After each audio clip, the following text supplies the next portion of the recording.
Hello, peace and power, my off-grid watchdogs, my off-grid family. Just wanted to share a little public announcement with you all. Uh, you do know that the holiday season is upon us, and this is the opportune time for our local criminals to do their thing, to go on their shopping sprees and uh, do their things. This is also a terrible time for our elders and single women that we know. Um, Even though we do not have the off-grid land watchdogs up and running per se, we are still, whether on paper or not, off-grid land watchdogs. So that means all you guys, neighbors, your elderly, single parents, make sure to keep an extra eye out on them. If you guys happen to be out at a shopping center or a restaurant, anything like that, you might see someone trying to make it to their car. Their hands are full or something. Might have their kids trailing along.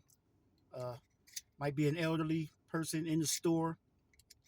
Keep an eye on them to make sure no one's following them, trying to rob them. No one's following that single mother and her children back to their car. Just sit in your car, keep an eye on. In fact, I don't know if you want to like approach them and let them know that that's what you're doing, but just kind of watch out for them. This is that season, and I mean, it happens every day, whether it's in the season or not. But this is the more. This is a easier time for criminals to do what they do. And these times, people are not as aware of their surroundings as they should be. So that's up to us, those that know better. That's up to us. Uh, you make sure you just, kind of see. It doesn't take that long, for you to sit in your car for extra couple of seconds to make sure that single parent has made it to their car, the elderly person has made it to the car. And with the elderly, you can, it's hard to approach people nowadays, but you can sometimes say, hey, mama, how you doing? Can I help you with your bags to your car? Or, hey, I'm just making sure you get to your car, and it is better to probably approach them in the store than outside of the store, you know, but just let them know, hey, I'm just here to make sure you get home safe. The same with the single women. They are a little bit harder to approach because they are aware that they are targets. Which brings me to another point, sisters, single women. As you're out and about doing your thing, doing your shopping, uh, make sure that you're not fumbling for your keys while you're on your way to your car. Make sure you have your keys in your hand.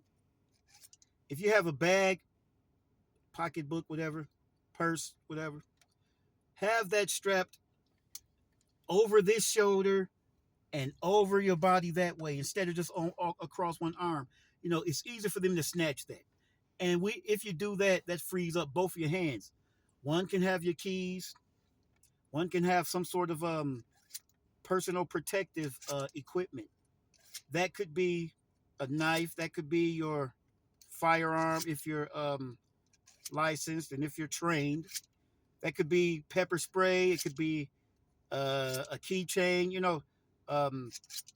There's these like Hello Kitty keychains where two of your fingers can fit inside, and the ears of the keychain are actually sharp points. And with these things, you make sure you practice how to deploy them. Just having